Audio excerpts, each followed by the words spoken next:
Stardew Valley, one of the best-selling games of all time. Despite being released all the way back in 2016 by a single developer, Barone, it still has a lively community all these years later.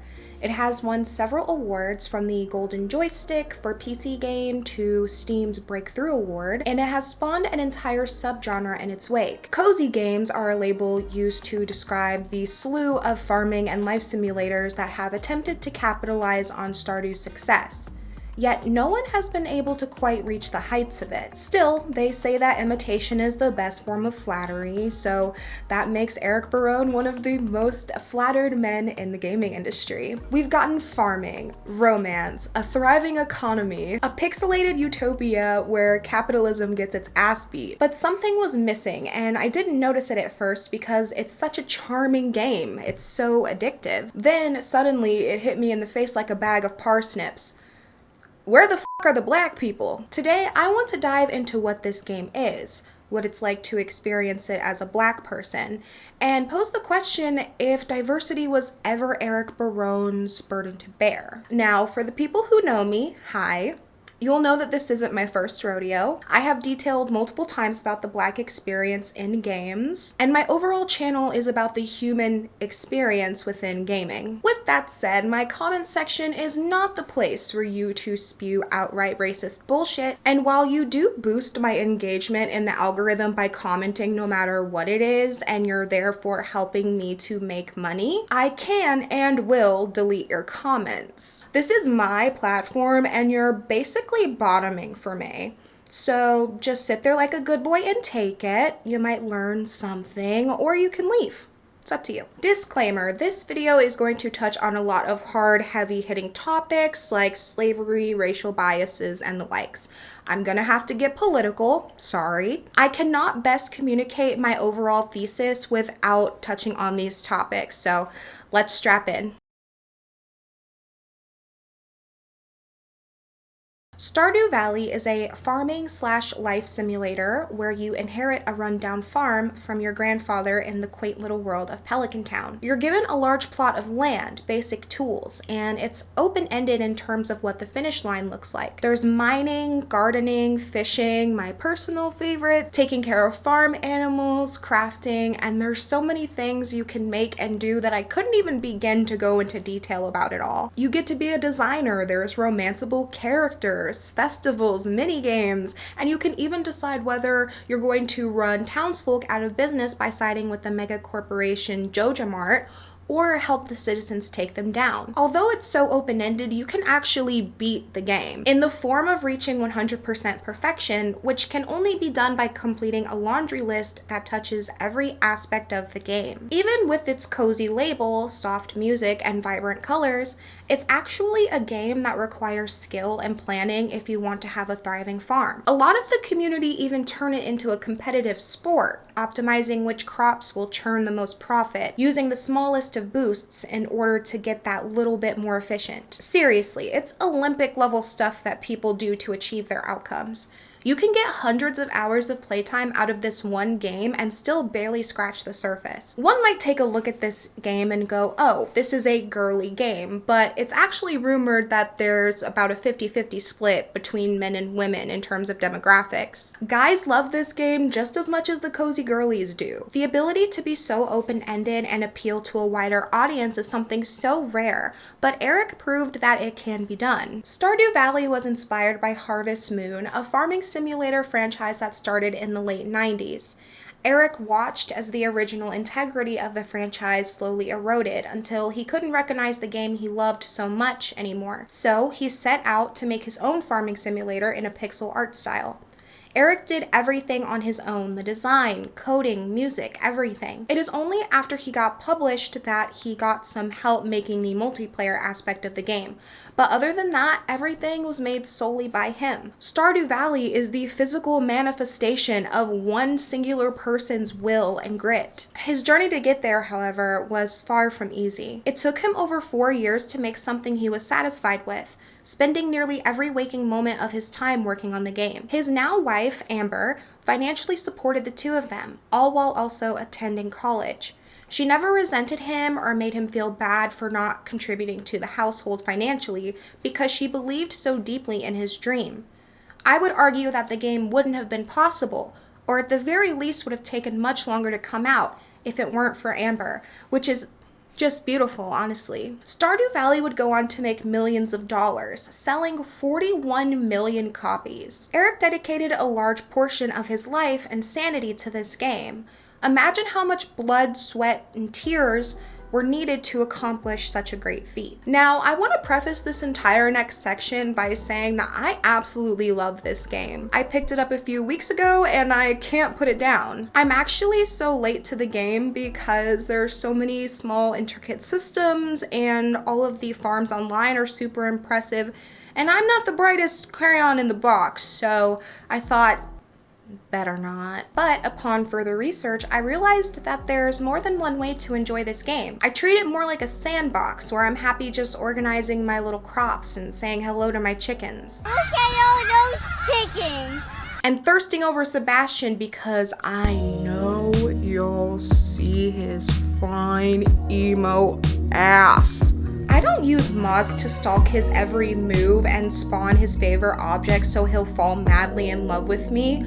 I don't know what you're talking about, and no one will ever believe you. Anyway, I'm okay if it takes me a very long time to reach perfection if I ever do at all. I'm not even entirely sure if I'm playing it correctly, to be honest. I organize all my little planters in 9 square tiles with a gate, and I feel like that's gonna get counterproductive at some point. I started playing vanilla, but the more that I explored the town and met the townies, I started to notice the lack of minorities. There are 3 out of 45. There is Gus, the saloon owner, then you have Demetrius, the scientist, and his equally bright daughter, Maru. Only one character out of these 3 are romanceable, so if you want to marry a male of color, well, that's too bad. It wasn't rage-inducing, it was more like a quiet, familiar sting. The kind that doesn't go away until you address it. This isn't the first time, and it's far from the last, where you pick up a game and you just don't see many black people. There has been some pushback from others in the community, exclaiming, why do you have to keep making everything about race? It's not that deep. It's so easy to see that when you see and experience white being the default norm. When you're swimming in an endless sea of privilege and representation, it's easy to ignore the ones drowning just a few feet below you. I went online to see if there were other people out there that felt like me and were bothered just the way I was. Turns out I wasn't alone. A team of dedicated players worked on a mod where you can configure the appearance of each individual character, race swapping them as you see fit. I quickly downloaded the mod, and despite it causing the game to run a bit slower, I love it and don't plan on taking it out. I was happy. I could finally live in a world that had more black people and form deeper bonds and investments into the game as a whole. But with this relief came a deep, resounding sadness as well. Why did I have to resort to downloading a mod? To altering an artist's original vision. It feels disrespectful to the creator, and furthermore, wouldn't I feel some type of way if someone took originally black characters and race swapped them to white? Although some people are already doing that. I didn't want to rewrite his world. I just wanted to prove that I existed in it. It's hypocritical, and I know that it is. You can turn almost every character into a minority, which I didn't. Just a few, I thought. Just a little more diversity so it feels fleshed out. Yet, I can't help but feel icky. Meanwhile, all the white people I see playing this game never mention it and can happily enjoy playing it as it is. Now, I have seen some comments stating that this is a fantasy world and there's no reason to have representation or politics within the video game. First of all, I hate that my existence has to be put under the category of political. However, that statement got me thinking. Why did I want to see representation in a game that was based off of Harvest Moon, where it's a set main character that you can't alter in any way? And why do I not feel that way about Legend of Zelda or Naruto, for example? Games that, to my knowledge, have very few, if not any, black representation at all. The reason is simple. It's the character creator. You may have any skin tone, hair texture, and sexuality that you like. All the townies are player sexual, meaning that you can have your pick of any available character regardless of gender and they'll love you. There is an option for diversity, but it is limited in its reach and therefore calls attention to its existence, but only enough to make you uncomfortable. What was meant to be a way for you to see your character in any way that you'd like to, something which on paper is incredibly progressive, it comes at a detriment. Yes, Eric Barone would have been better off if he didn't have a character creator. It's a classic case of no good deed goes unpunished. The character creator is what makes the difference between seeing a fantasy world and seeing a game that mimics real life. You can fall in love and get married and have children. Stardew Valley puts the world into this real life lens. One may argue that Pelican Town is a rural area where it is most definitely almost, if not entirely, predominantly white, which is true, but like some of you said, it's a fantasy world, so why can't a couple more black characters exist within it? Video games are your escape, yet that escape has to be default white people for you to feel comfortable. Do you see how you're contradicting yourself there? You can play as a black and gay person, but you'll be the only one. This unintentionally mirrors the real life experiences of minorities, feeling like a foreign man in a foreign land when you're actually from the same exact place. This is especially sinister for black people because not only are we generations deep into American lineage the same way that white people are, we also built this country through slavery. Yes, we are a minority, making up about 15% of the United States population. Yet we are lumped together in the same sentences as other minorities who have no ancestral stakes in the making of this country. Being black in America is a complicated existence, to say the least. In today's climate, we are told that racism doesn't exist anymore, and we have the same rights as everyone else, so why do we keep complaining? Which in turn erases and minimizes the amount of prejudices that nearly every black person has to face. We are gunned down in the streets, called the N-word by children on the playground, followed around in stores, and shown that black femininity does not hold the same beauty as white femininity. I won't get too deep into the weeds here, although I may have just said that only to do it anyway, but after slavery, black men and women could now do manual labor more efficiently and were willing to take shorter pay. So, white people formed unions so they could ensure loyalty of work to their own people. Then, black people made a Black Wall Street where it was a small but bustling and growing economy that enriched our people, only to have it burnt to the ground by white people with no repercussions. Then we get to Jim Crow, redlining so black people can't own land, and you may be thinking to yourself, what does this have to do with Stardew Valley? I'm getting there. I promise. This passage from W.E.B. Du Bois' Darkwater explains the theory of double consciousness of black people. After the Egyptian and Indian, the Greek and Roman, the Teuton and Mongolian, the Negro is a sort of seventh son, born with a veil, and gifted with second sight in this American world, a world which yields him no true self-consciousness, but only lets him see himself through the revelation of the other world. It is a peculiar sensation, this double consciousness, this sense of always looking at oneself through the eyes of others, of measuring one's soul by the tape of a world that looks on in amused contempt and pity. One ever feels his two-ness, an American, a Negro, two souls, two thoughts, two unreconciled strivings, two warring ideals in one dark body, whose dogged strength alone keeps it from being torn asunder. The history of the American Negro is the history of this strife,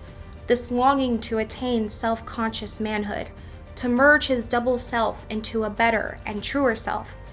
In this merging, he wishes neither the older selves to be lost. He would not Africanize America, for America has too much to teach the world and Africa. He would not bleach his Negro soul in a flood of white Americanism, for he knows that Negro blood has a message for the world. He simply wishes to make it possible for a man to be both a Negro and an American, without being cursed and spit upon by his fellows, without having the doors of opportunity closed roughly in his face. This passage describes a sort of consciousness with two sides, and how Black people do not just see their own self-image from within, but also from the veil of how others choose to view you. Du Bois described this as a sense of always looking at oneself through the eyes of others. It prevents us from seeing ourselves outside of the negative stereotypes associated with our skin color, and I believe that that veil can be translated to gaming, too. Double consciousness doesn't just show up in history books or politics. It follows us everywhere, even into the things meant to comfort us. When a white creator builds a world, they don't have to think about who isn't there, because they already see themselves reflected by default. But when I enter the same world, I don't get to turn off that awareness. I don't just exist. I can't help but notice the absence. That's the veil. It's the quiet realization that even in a cozy game, even in a fantasy, I am reminded that someone like me wasn't part of the imagination that built it. And I guess that's what's so heartbreaking about it. That's why it's that deep. We are the same. You are me, and I am you.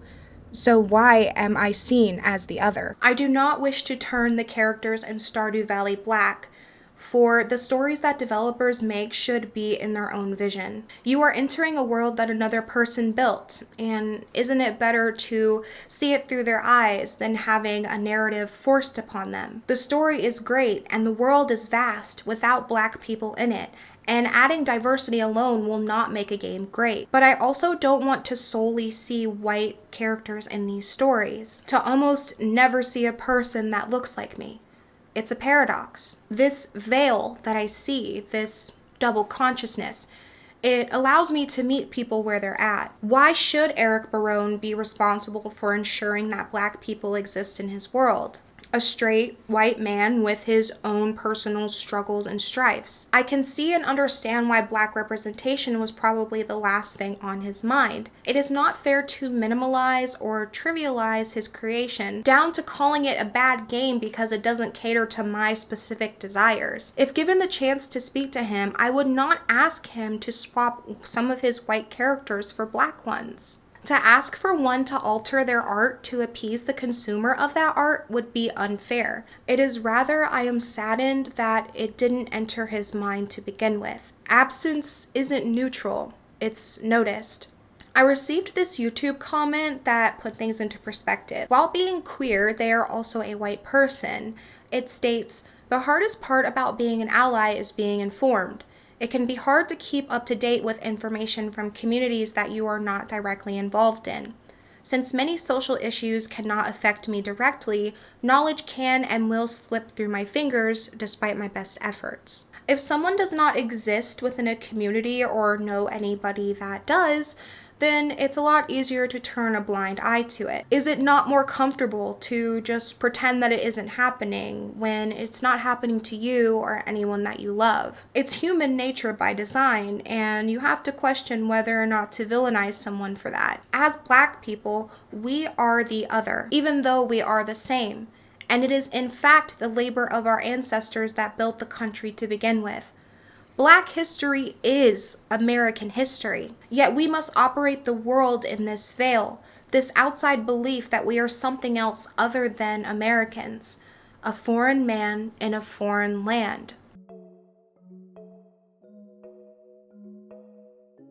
I have not only received this comment several times on my own channel, Welcome to the Block List, but I have seen it in other channels as well. If you don't like it, make your own game. It is ignorance and ignorance alone behind these words. To have to know how to code, which is a very intricate skill that takes years to craft and perfect, just to simply enjoy a video game is unrealistic. Do you know how to code?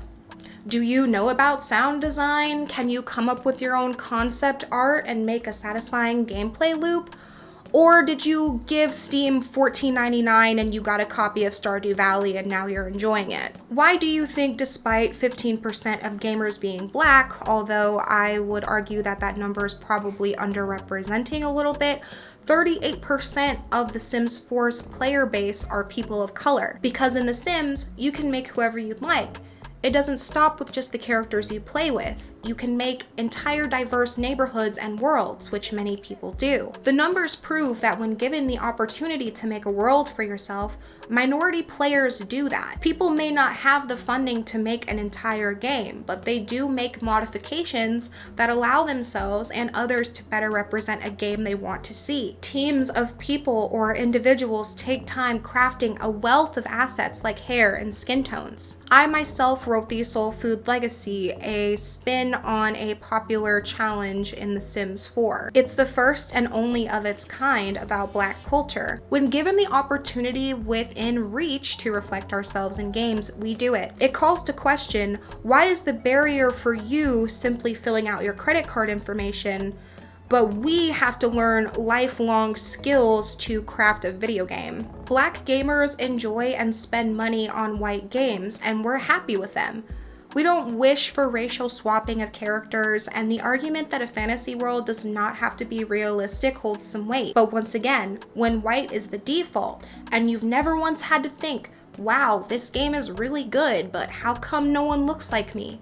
You cannot understand. It is not up to the players to make video games. And this is more pointed towards AAA titles at this point than an indie developer like Eric Barone. But when is it going to be our turn? If having Black characters in video games isn't a big deal, then how come we have to make it a big deal in order to be heard? By that logic, shouldn't it be easy to include more diversity?